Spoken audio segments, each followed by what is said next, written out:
a eso también. Ahora, Gino, ¿no le molestaría que incorporáramos a esta conversación a una ex compañera de Parlamento? Porque tengo a Marisa Glave para sumarse a esta reflexión que estamos haciendo. Marisa, un placer tenerla después de tanto tiempo y me imagino que ustedes se habrán visto al margen de la tele, pero y si no lo hicieron, pues es un buen momento para compartir juntos algunas reflexiones, ¿no? Hoy no es un día grato de recordar, pero un día importante para la vida política de nuestro país. Bienvenida al programa, como siempre. Muchas gracias, Mávila. Buenas noches. Hola, Gino. Buenas noches, Marisa. Marisa salió a las calles, apoyó la disolución del Congreso, pero le hago la misma pregunta que le hacía a su colega. A la luz de lo que hemos visto hoy, el desempeño de los actuales congresistas, ¿usted diría, Marisa, que valió la pena aquella disolución o que era inevitable y que lo que hoy tenemos es simplemente resultado de los hechos que se tuvieron que producir de tal o cual manera? Mira, Mávila, el momento que se vivía era un momento en el que no solamente el presidente de la República reclamaba la disolución del Parlamento, sino que creo que la propia ciudadanía exigía que se pusiera un freno a la situación que llevábamos viviendo, ¿no?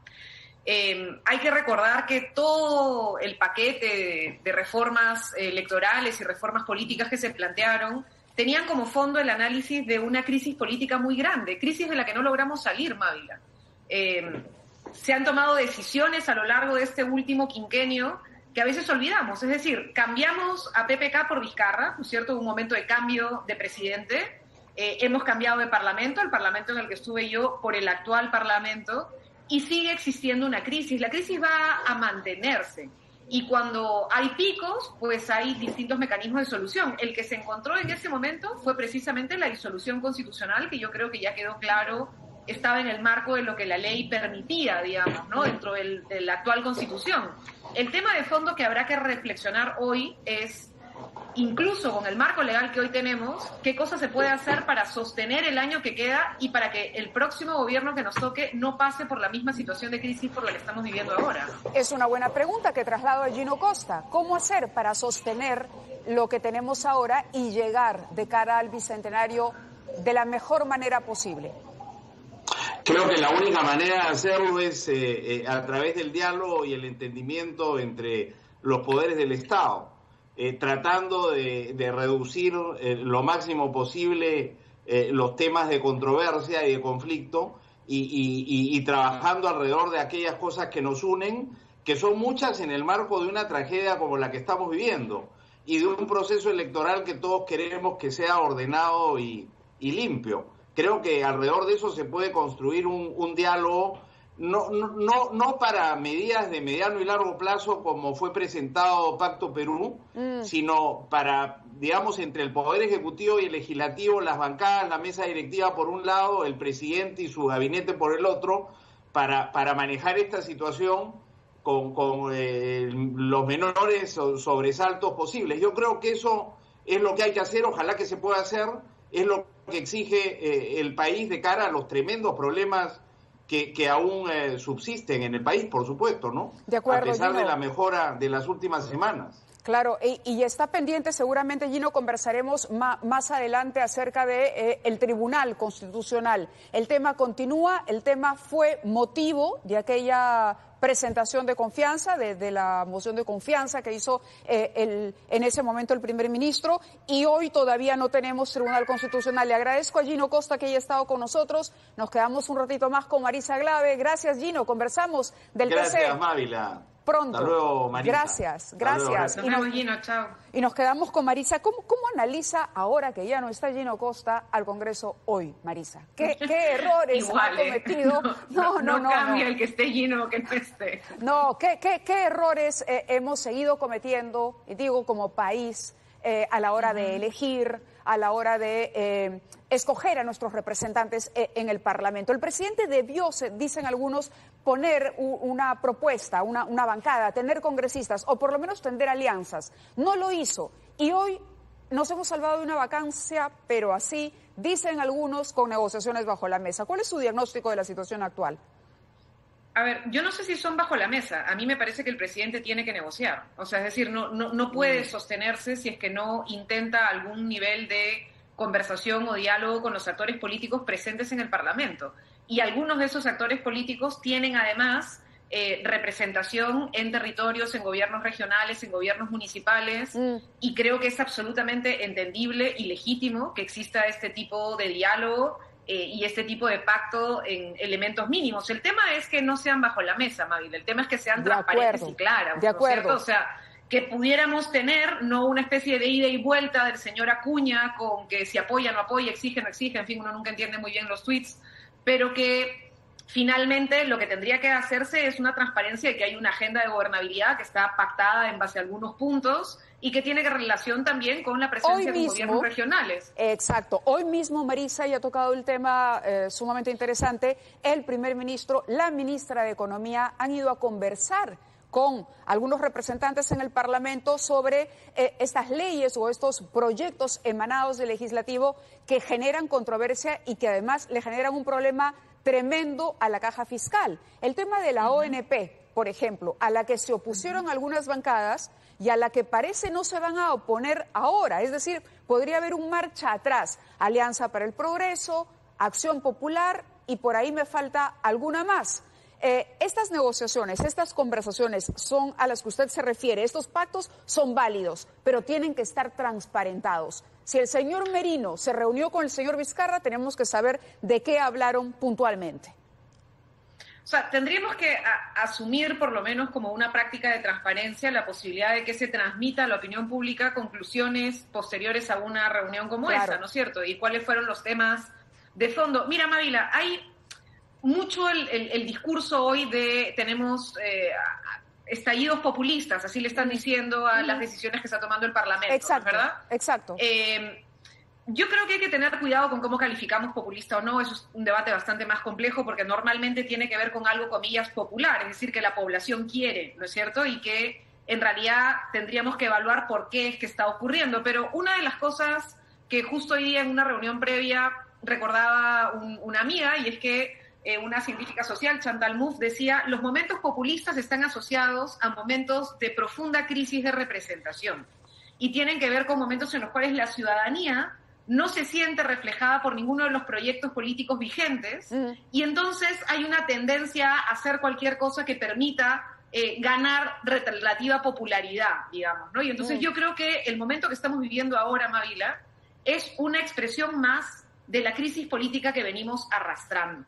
Gino hablaba, por ejemplo, del Pacto Perú, así lo ha llamado el presidente Vizcarra. La pregunta es si es que el diálogo tiene que ser con estos 24 registros hoy vigentes y si eso aún puede ser llamado sistema de partidos políticos y esto tiene hoy o no tiene legitimidad popular y habla de una mejora en la representación en el país, ¿no? Y entonces sí creo que ahí tenemos un vacío, tenemos huecos y tiene que intentar buscarse otros canales adicionales de negociación y de discusión que incluyan también a sectores de la sociedad, ¿no? La mayoría de los analistas dicen la reforma política avanzó a medias, hay mucho todavía por hacer.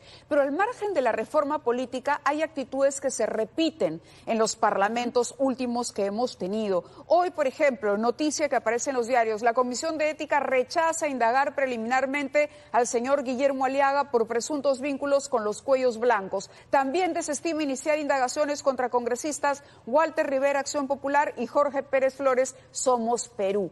Entonces, nuevamente estamos repitiendo si la Comisión de Ética, exactamente a como ocurría hasta hace un año, está blindando a los congresistas por el poder del voto. Entonces, ahí surge nuevamente el debate. ¿Se merece el Congreso durar los 5 años que dura o debiéramos de pronto acortarle esa posibilidad y renovarlo por partes cada 2 años y medio, de repente? Podría ser una salida. La renovación por tercios es interesante, Mávila, y habría que discutirla. Ajá. Yo creo que el tema del problema de la Comisión de Ética, que es el que me acabas de mencionar, tiene que ver con que ese siempre ha sido un espacio utilizado, ya sea para apañar, y por tanto los votos, como dices tú, archivan investigaciones que tendrían en realidad que proceder, y al mismo tiempo espacios para perseguir. Acuérdate que a mí e Indira nos llevaron a la Comisión de Ética por usar el hashtag Perú País de Violadores, ¿no? Entonces, en realidad termina siendo un absurdo. En algunos casos persigues a algunas personas a través de la Comisión de Ética, o terminas intentando simplemente que no haya ningún tipo de mecanismo de sanción. Y yo creo ahí entonces que hay que preguntarse si es que esa comisión tiene sentido y si es el mecanismo que se debe utilizar. Igual que la discusión sobre la inmunidad parlamentaria. Estamos ahí ahora, por ejemplo, ha quedado, no solo es que ha quedado ahí, miremos el caso del señor Humberto Acuña. O sea, otra vez hay esta discusión sobre si se va a implementar, no se va a implementar, cómo se va a implementar. Y eso nos devuelve a la discusión de, ¿debiera el Parlamento tomar la decisión sobre el levantamiento de la inmunidad de uno de los miembros del Parlamento o podemos buscar una instancia tercera, separada, en teoría neutra, que pueda hacerlo, que era la discusión sobre la Corte Suprema, ¿no? Yo creo que el problema de fondo que hemos tenido con esta reforma política, Mavila, es que nos hemos... La cuestión de confianza presentada por el presidente Vizcarra redujo el paquete grande a 6 temas. Esos 6 temas, mal que vengan avanzados, salvo el tema de inmunidad. Inmunidad yo creo que va a ser realmente difícil que este Parlamento lo apruebe, hay que ser sinceros, ¿no? Y ya demostraron que no tienen voluntad de hacerlo. Pero no se tocó nada la discusión a la que tenemos que entrar, que tiene que ver con el sistema de gobierno. ¿Vamos a seguir con un modelo semipresidencial o de esta relación ambigua entre la relación presidencial y el parlamentarismo? ¿Van a cambiar mecanismos de control o no van a cambiar mecanismos de control? ¿Vamos a volver a una bicameralidad? ¿Vamos a necesitar repensar la manera en la que funciona el Poder Legislativo? Hay cosas que son más de fondo que no se resuelven con pequeños parches, ¿no? Y que nos llevan también a cuestionar si el modelo constitucional que hoy tenemos es suficiente para darnos aire para los próximos 20 años, ojalá, de democracia en el país. Claro, hoy estamos en un partidor con 24 posibilidades, es decir, un abanico enorme en una campaña que seguramente más adelante nuestros invitados desarrollarán por el lado de los inconvenientes, pero basta con decir que estamos en una pandemia y que aquí no va a poder haber campaña presencial por lo pronto. Entonces va a ser larguísima, Mávila. Exacto, va a ser una campaña... A diferencia de las otras, esta va a ser enormemente larga. Va a ser larga. Se va a sobreponer al trabajo parlamentario porque hay partidos en contienda con representación parlamentaria y en lo particular lo hemos reiterado aquí en el programa mucho, es decir, este era un congreso de corta duración pero además pegado a lo que era la campaña electoral, entonces iba a ser inevitable que se utilice como plataforma, ¿no?, para lanzar determinadas o tales o cuales candidaturas.